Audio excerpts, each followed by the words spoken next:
Welcome to the Law School Toolbox Podcast. Today, we're sharing some personal productivity tips which you can use to organize your life and get everything done.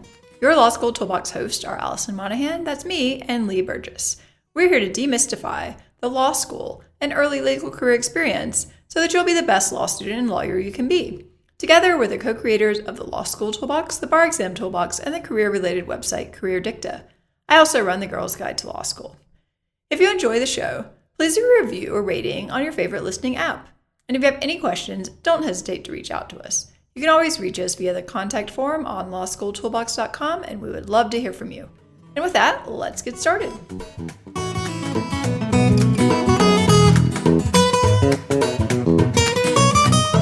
Welcome back to the Law School Toolbox Podcast. Today we're sharing some personal productivity tips which you can use to organize your life and get everything done.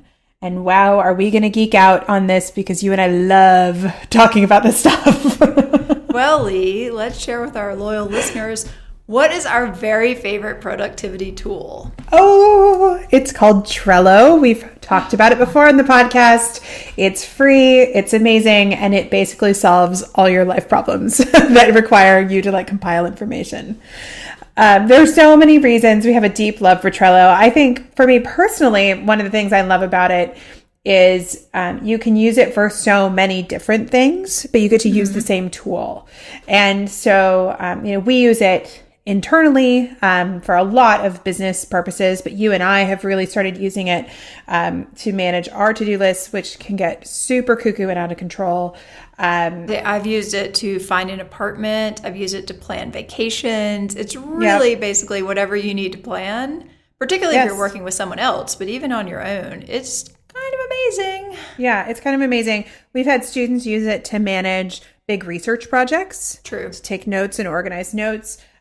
Because it's a very flexible tool. And I think for me, I have been really tied to my notebook, which is something you and I bonded over early on, because we both love taking paper notes. And there just reaches a point where paper notes are starting to become not practical anymore.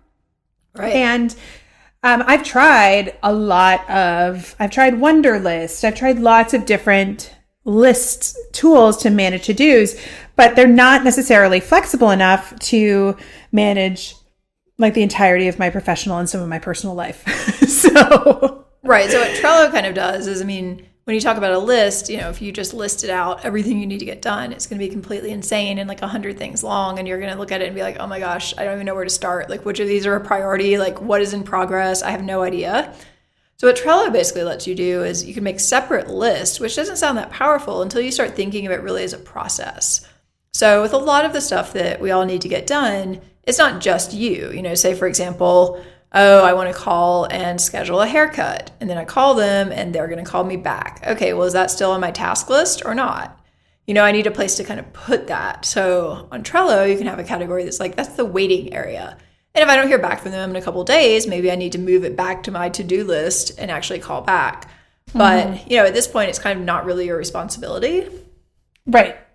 Because it's kind of it's not your responsibility, but you still have to babysit the process. Right, exactly. And so anytime you're working with a group of people, you can see how this would be really powerful. Say that your study group is writing its own essay questions or something. And so, there again, there's kind of a process. Somebody needs to write the question. They need to distribute the question. You need to have a time frame for how long people have to answer the question before you get back together to talk about it, that kind of thing. So, on Trello, you could have a study group board and you assign Lee to write a question on torts and you put Lee's due date on it.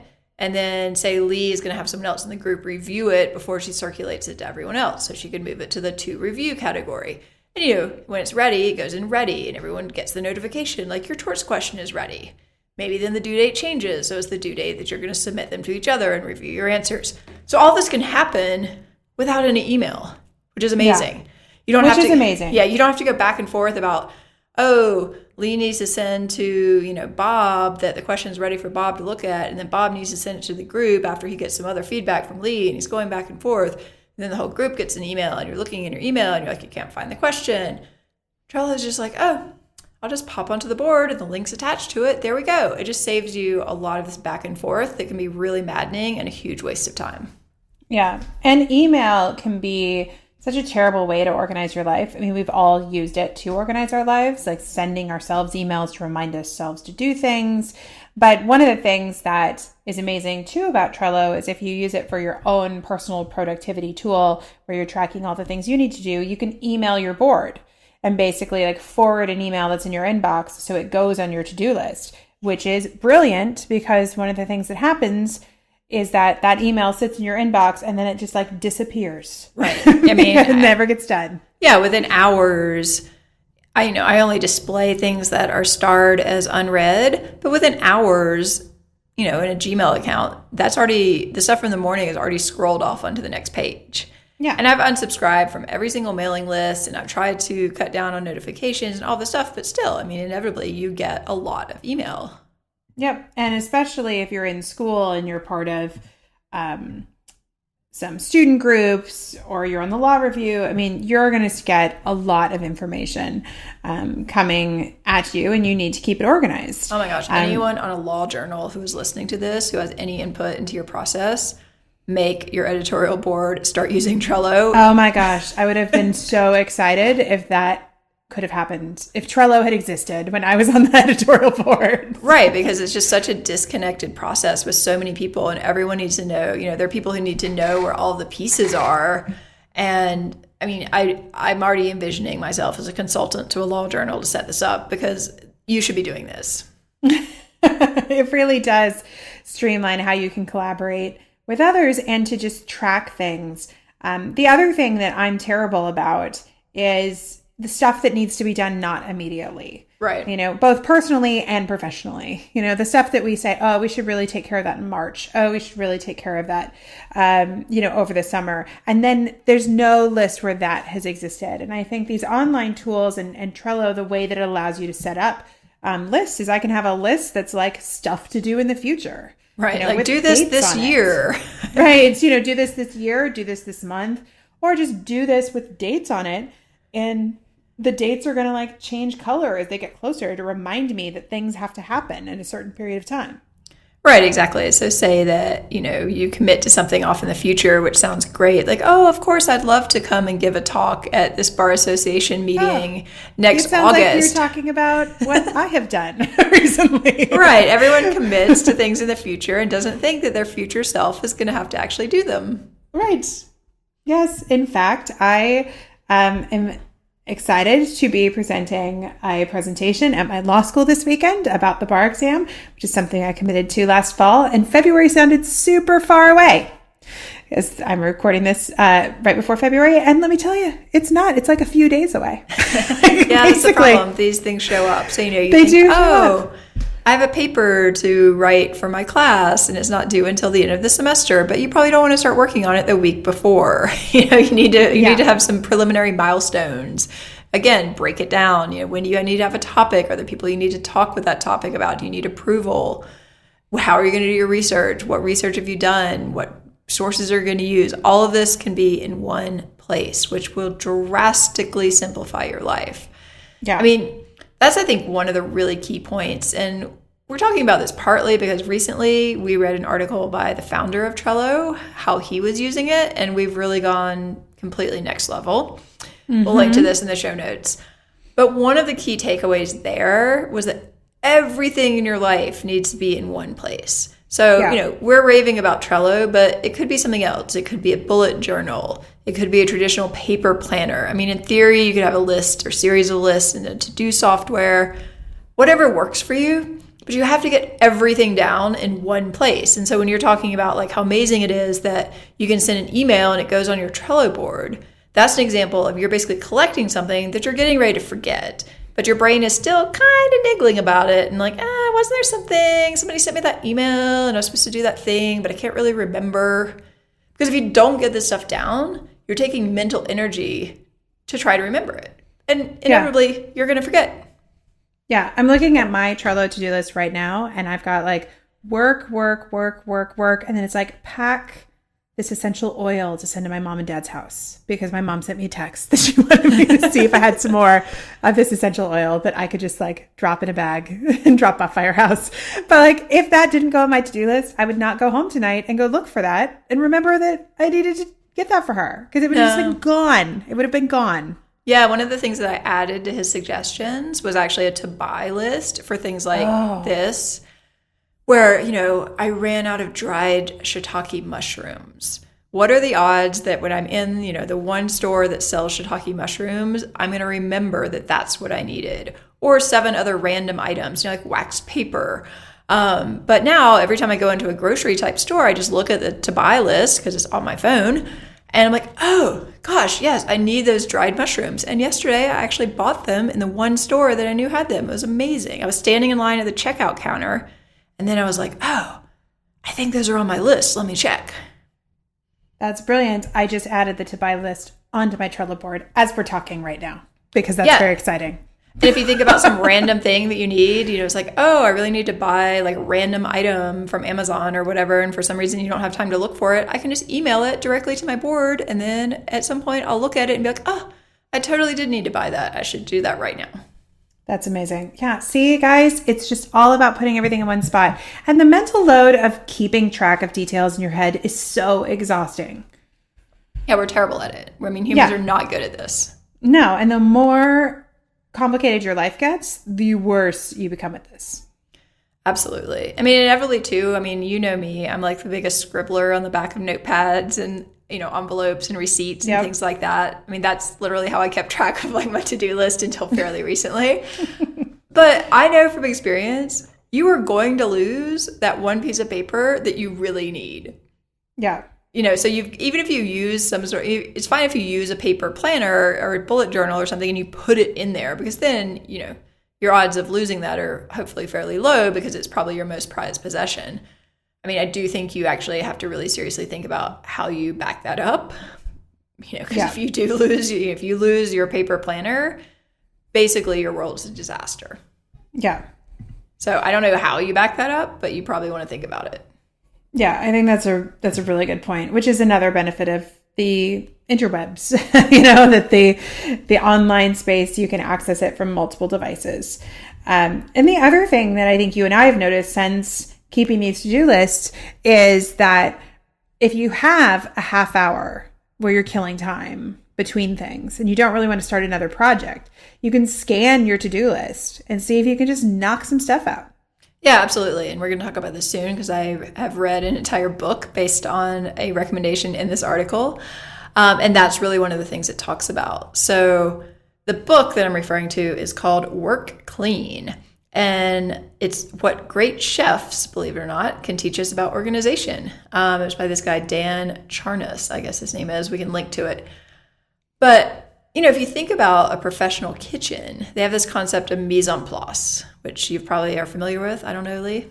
Yes, because I've taken a cooking class before. They taught me how to do mise-en-place. I'm terrible at it, doing it in my own kitchen, but I appreciate the benefits of it. Yeah, so the idea, which is really interesting, is when you show up to culinary school, you know, most people in their regular lives are kind of disorganized and don't really have, you know, they're not as efficient as they could be, and that's fine. You know, when you're cooking whatever for your child, like you don't need to have everything laid out in advance and that kind of thing. It might improve your life slightly, but you know, if you're in a professional kitchen, you have to have everything basically prepared within arm's reach, and you have to have all of your steps down so that you're not wasting a lot of time and energy. You know, think about, for example, if you were in charge of plating the salads, which is probably, you know, the lowest level of any chef in any cook. Which could totally be what I would be put in charge of. Yeah, so, you know, you step in and they're like, okay, you don't really know what you're doing. We can't really trust you to cook, but it looks like you could probably assemble some salad ingredients and get them out. But imagine that has to go on the side of a plate with someone else who's cooking the protein. Or imagine that instead of having all of the pieces prepared and ready to go, you're running back and forth to the refrigerator every time you need to get some goat cheese. Then you run across the kitchen and then you're like, oh no, I forgot to get the lettuce, and you run back. I mean, you would not last very long in this kitchen, right? Yeah. And this restaurant would not last very long because they can't get the food out. So his point, what's really interesting about this book is like, this is a very high pressure situation where people are working together to do very specific things and they have to get it done. I mean, your ingredients are perishable. People are hungry. If you're sitting there hungry, 1 or 2 minutes is, enough to leave a bad Yelp review. So the point is, chefs have really come up with this idea that's been around for quite a while about how to go about doing this stuff. And a lot of it, as it turns out, potentially applies to knowledge work, like law school or lawyers. So I'll just run through a couple of, kind of the takeaways here.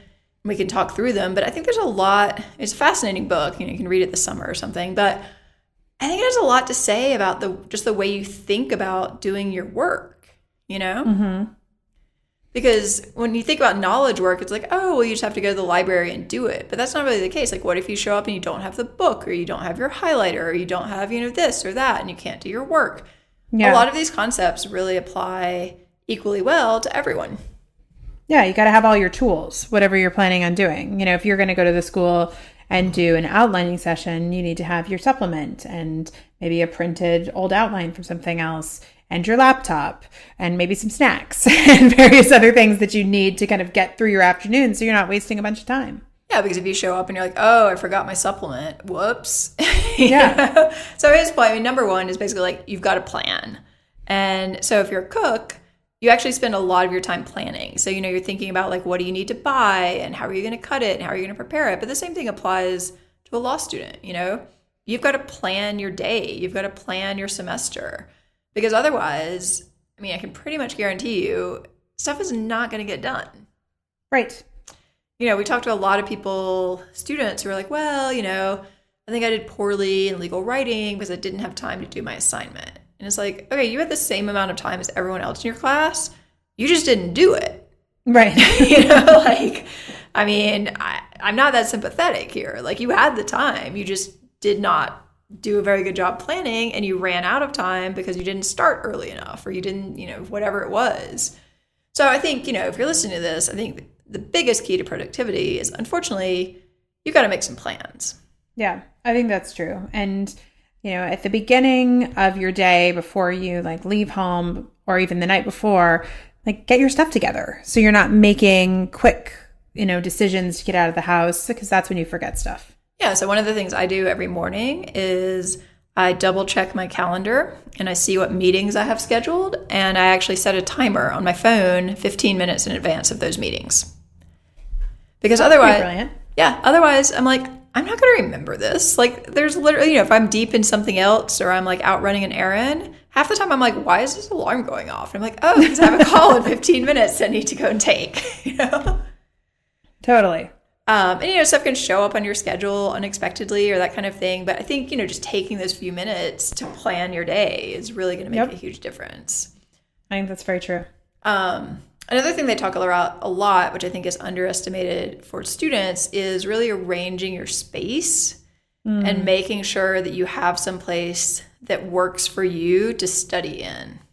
Yeah. I think that's really interesting, because I did have this takeaway when I did some cooking classes where they were talking about how important it was to have a bowl where you put all of your scraps as you were cutting. It's like, this is where you put all of your food scraps. It's like right next to the cutting board, and it's like cut. Cut things go one place, trash goes in here, and then to clean up, you just pick that up and you compost it or do whatever you need to do. And of course I was like, well, why can't I just go take it over the compost? But then I realized how much more efficient it was to just have this, your left hand goes into the trash bin, and then your right hand goes into the, where the prepared food's going to be. And you do start to see that, if your space makes sense, you are a lot faster and less kind of discombobulated. Yeah, and that's one of the things the book talks about in the office context too, is, if you're dealing with a super messy desk where you can't find anything, or your space is just totally disorganized, it's just get rid of everything. Yeah. Start from scratch and put back the stuff that you really need. And you'll realize you don't need a lot of the stuff here. Maybe you need a bookcase that holds your books, but you don't need them all open on the ground, which I used to love to do. Oh, me too. Yeah. So it's clean up as you go, so that if you're switching projects, you're clearing your mind, basically. I think, just thinking through your physical space and how it's working for you can really be a huge part of productivity, because you want to make sure you have the stuff you need. Right. So one of the things I think I always found to be a stressor in law school is, for some reason, either I didn't have it or it wasn't working, or I was at my friend's, they didn't have it, was a printer. It's just have a printer that's working. And again, okay, I have a printer, but the cartridge is old and it won't print anymore. It's like, oh, yeah. These are maddening, because then you have to leave your house and you have to go to the printer, and you've completely disrupted your flow. You don't have the stuff you need to start working. Maybe if it was on your to-do list, you would have either ordered your printer cartridge or made a note to get it printed while you were out doing something else so that you had it. But, these are the things. It's like, okay, how much does a printer cost? I know you're a student, but it's probably worth it to have one. Yeah, it's probably something you need. Yeah, I mean, it's just like, you're in law school for 3 years, buy yourself a printer. Yeah. Yeah, that makes a lot of sense. A couple of other things I thought were interesting, and I think are totally applicable to school, is slowing down to speed up.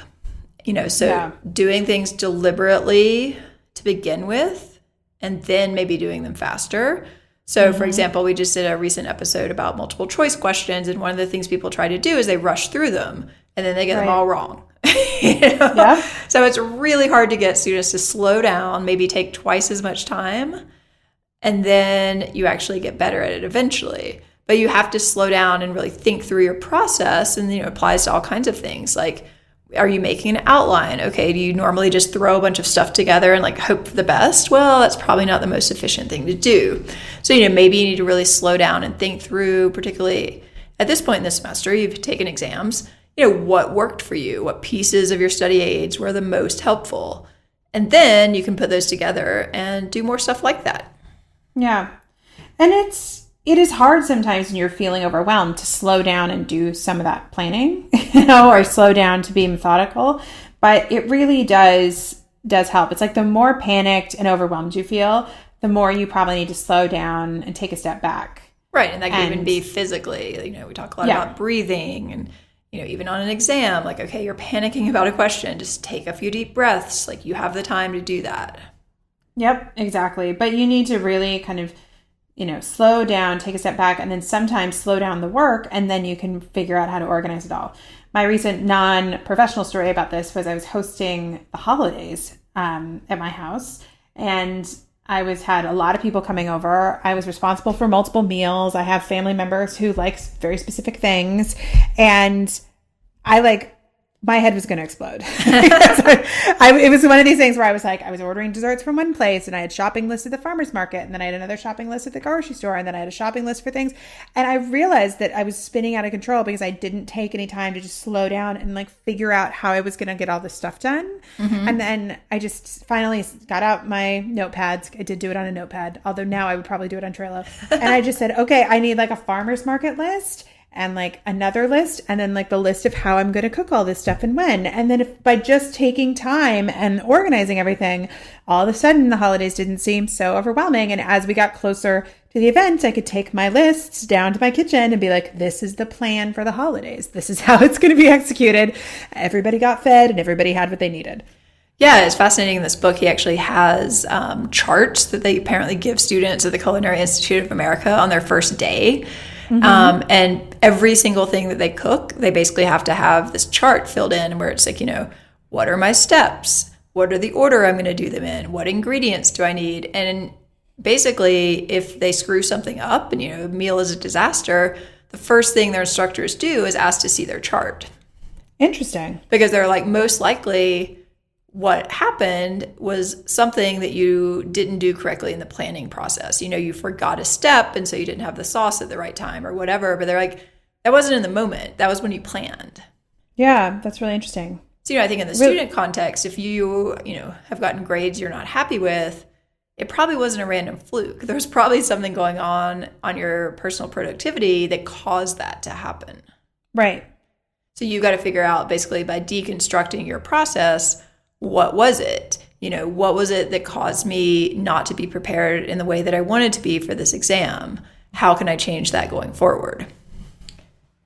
Yeah, it's interesting. I can also think I was just working with a student on the pre-planning process, and how important it is for you to have habits about how you approach an essay question, to be very methodical and have the same approach. And oftentimes if a question breaks down, like your answer was not organized, the first thing we do is say like, well, show me your scratch paper. Right. Like, what was your outline? What were you working What was your from? outline? When did you organize it? And then you oftentimes say that like there was no outline, and you're right. like, well, or there was like it wasn't organized. Yeah. There was a gaping hole. It's like, well, here's where you missed this problem. It wasn't in the writing. It was in the fact that you didn't see this fact that then triggered this issue. And like, we can point to this gaping hole from the get-go. Yep. So, I mean, there's a lot more in the book. I think it's actually super interesting. People can look at it. One of the other things I think is a combination factor is making first moves and then finishing actions. So a lot of times, you have a task that just seems so incredibly overwhelming. You have to write your law review note and you're like, oh my gosh, like where would I even start with that? But, if you talk to some people who've done this, or I think there probably is even a book that you can refer to, there are lots of people who've done this before, and they can kind of point you in that direction of, this is the first thing you need to do. You probably want to pick a topic. Okay. Right. So, I mean, you've got to do something to get started. So you've got to make that first move. But then you also have to train yourself really to finish things.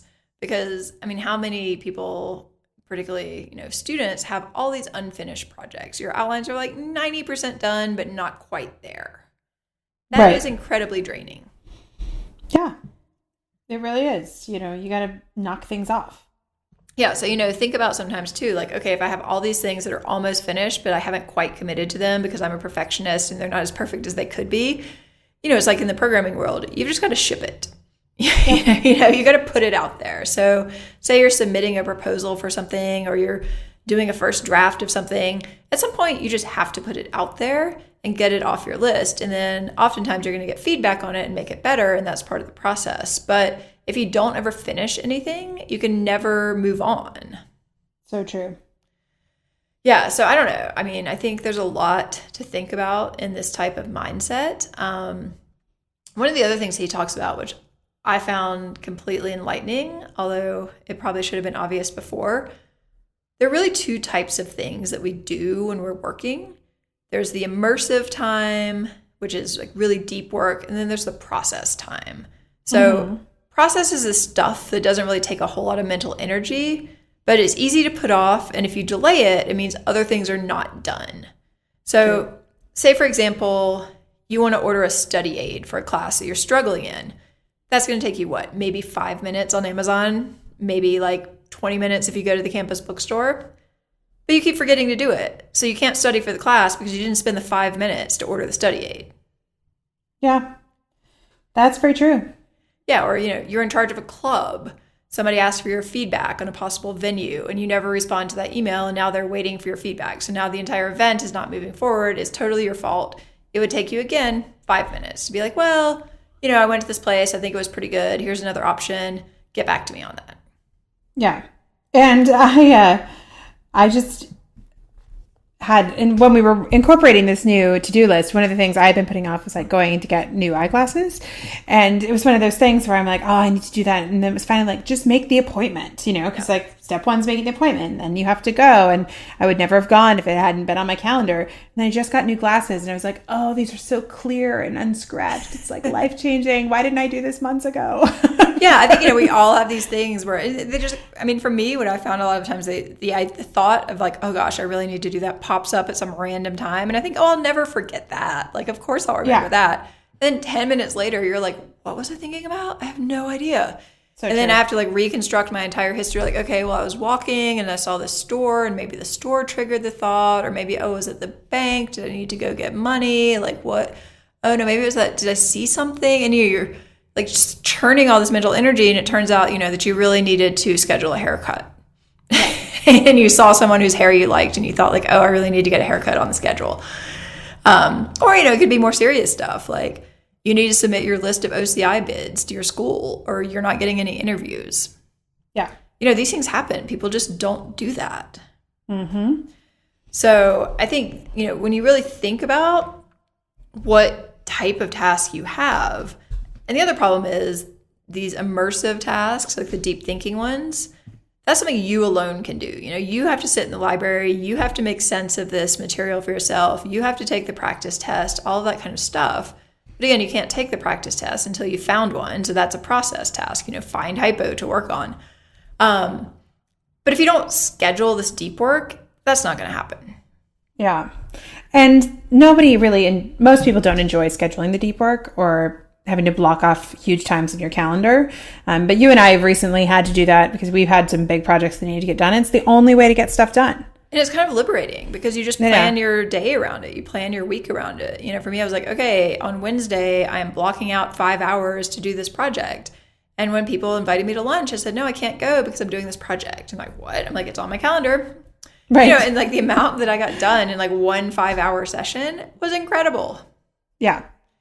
So, I think the key here is that you can think about which type of tasks are in each category, and then you plan time for both of them. So, maybe 30 minutes twice a day, you might do all the annoying process tasks that build up because, if you can knock off 5 or 6 things in half an hour, pow, your life just got so much easier. You're going to have new eyeglasses. You're going to have a haircut. You're going to have a suit for the interview, whatever it is. Just like you got to put these pieces in motion. Yeah. And then you set your deep work times, like probably on the weekend, like 3 or 4 hours. And again, like that's then protected time. And you can do the same thing with exercise or whatever it is, protecting that time. I mean, I will admit I've not been to the gym this entire year, and I keep thinking I'm going to go, and I know I'm not going to go until I actually put it as an appointment on my calendar. It's true. Yeah. It's like the only way it happens. Yeah. I mean, it's pretty sad, but it is true. And you've talked to me about the periscope technique too, right? Where you work intensely for about 45 or 50 minutes with no interruptions and then come up for air. Yeah, I mean, I've got a post on the Girls Guide website called The Circles. This book referred to it as the periscope. But yeah, I mean, basically the idea being you go deep, and then most people's brains can't focus for much longer than about an hour anyway. And you do, legitimately need to deal with things throughout the day. So you come up for air, you check your voicemail, you look for urgent emails, and then maybe you take a 5 or 10 minute break, and then you go back into the next session. I think that can be a really effective way to work versus sometimes students say, oh, well, I'm just going to go to the library and study for 4 straight hours. Yeah. But, you're probably a lot less effective at the end of that 4-hour period than you were when you started. And I think it helps too if you have a very specific goal that you're doing for that time too. Because usually that's like one task or one part of a project or something like that. So it can be very overwhelming to say, I'm going to sit down and like do my criminal law outline. It might be easier to say, I'm going to outline the section on homicide. Right, exactly. See where that gets me. Yeah, I think the more specific you can be about what you're trying to get done, the more likely you are to achieve it. Because really you're committing to a process of making decisions about what to work on, prioritizing, versus just kind of randomly dealing with life as it comes at you. Mm-hmm. And a lot of law students, I think, feel like, oh, I'm just so overwhelmed, with what my professors are telling me to read and my legal writing. And like, okay, I get that, but you still have to prepare for exams. Like, when is that going to happen? Yeah. And you kind of have to take control over your time. And the more control you have over it, I think the less overwhelmed you feel. Because when you start allocating time for things and getting more stuff done, you're going to feel less overwhelmed. Yeah, and it's amazing. It's amazing. Like, and wow, I'm so productive. I know. And one of the things we have recommended to students in the past is when you really feel like you don't have enough hours in the day, is to track your time a little bit. See where the hours are going. Because you might find out you're not doing 5 hours of work at the library. And that's important information to have. Then you need to come up with a new plan to better utilize those 5 hours so you're getting the benefit of the time that you feel like you're putting in. Right. I mean, if you sit down to outline a section of homicide and you give yourself 3 hours and you only get through 1/4 of it, I mean, that's actually valuable information. Either it's much more complicated than you thought, or for some reason you weren't really focusing, you weren't getting anything done, you were spinning your wheels. But you've got to kind of analyze like, okay, what happened here? I didn't achieve what I thought I was going to get done. So what is it that stopped me from doing that so that you can plan better in the future? Yep. So I think the key really to productivity is pretty simple. Like you got to get clear on what's most important.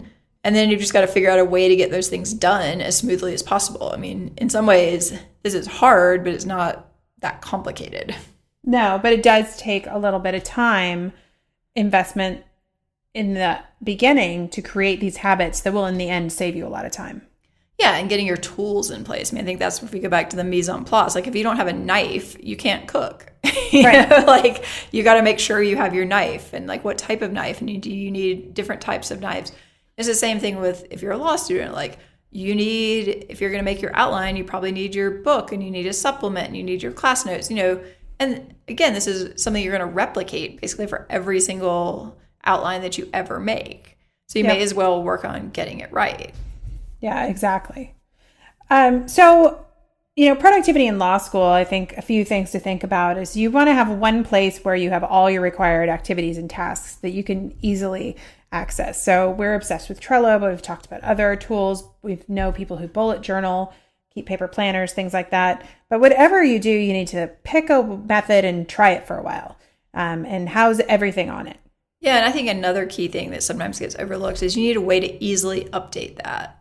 I think that's kind of the magic of our new Trello approach is that you can send an email, you can star a message or something like that, and it goes onto that board. And I think for me, that was kind of the missing piece with a lot of my other methods is that, maybe I didn't have the index card that had my to-do list on it, so I can't update it. And then I start another one, and then at some point I have to spend time consolidating them, or maybe I lose one. That's not great. It's a waste of time. Yeah. You also need to have a well-equipped workspace that has all the things that you need. So if this is maybe at your home, you might have a desk and a printer and various other tools that you need. But if you are working most of your time at school, then you need a backpack that has those tools in it. So you typically carry what you need with you, so you don't get to school and realize you don't have what you need to get stuff done. Yeah, I think you've got to get organized. There's nothing more frustrating than sitting down to do something and then finding out you don't have the one thing that you need to do it. It's maddening. It's super maddening.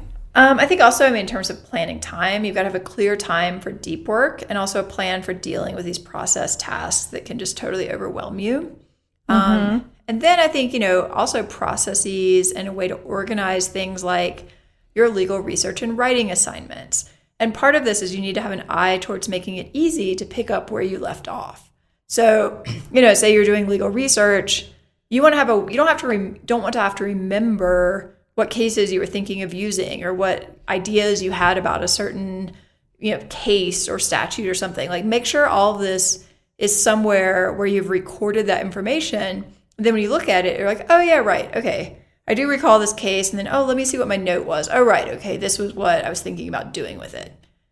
That's going to help you a lot. Yeah. I also think something we should add to this list too is how to handle email. Because I think email can be a huge interrupter when you're doing deep work and things like that. I know we mentioned, keeping your phone on silent and turning off the internet. Seriously, just turn it off. But I think you need to be willing to turn off your email or schedule another set of time where you kind of comb through your email, so you're not constantly like interrupting yourself to answer things, because that is really a way to interrupt productivity and make you feel even more scattered.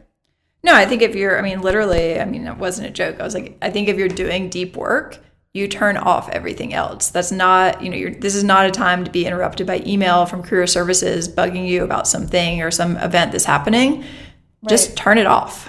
Yep. Because otherwise, we've talked about deep work before, but your brain is going to get distracted by these interruptions, and it's much harder to stop and start than to get to a point of flow. And that's really what you're going for. Yep. And then it's just going to take longer and you're not going to be as productive. And who wants to do extra work? No one. Yeah, exactly. You're just be spinning your wheels and you're like, okay, well, I didn't get anything done. Now that task is still on my to-do list and I have 6 hours less time to get it done. Awesome. Right.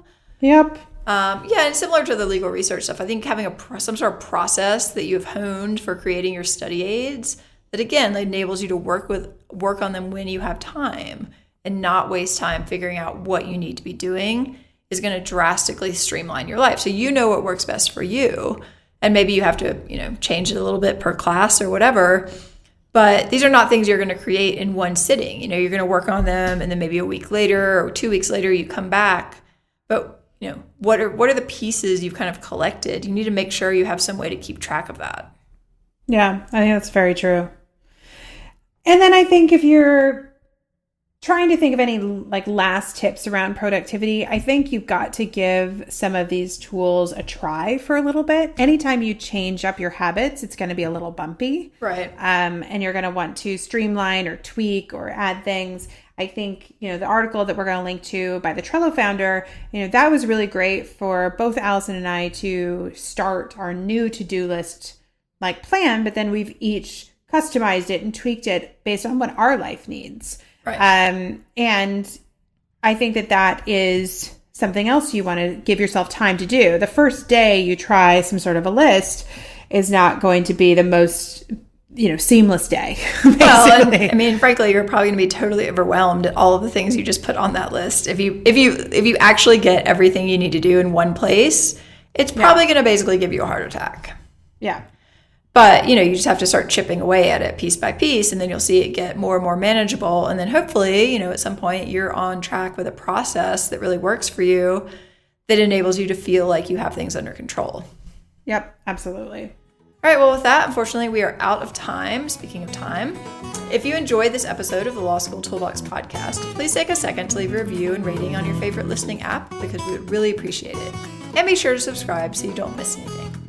If you have any questions or comments, don't hesitate to reach out to Lee or Alison at lee@lawschooltoolbox.com or Alison@lawschooltoolbox.com, or you can always contact us via our website contact form at lawschooltoolbox.com. Thanks for listening, and we'll talk soon.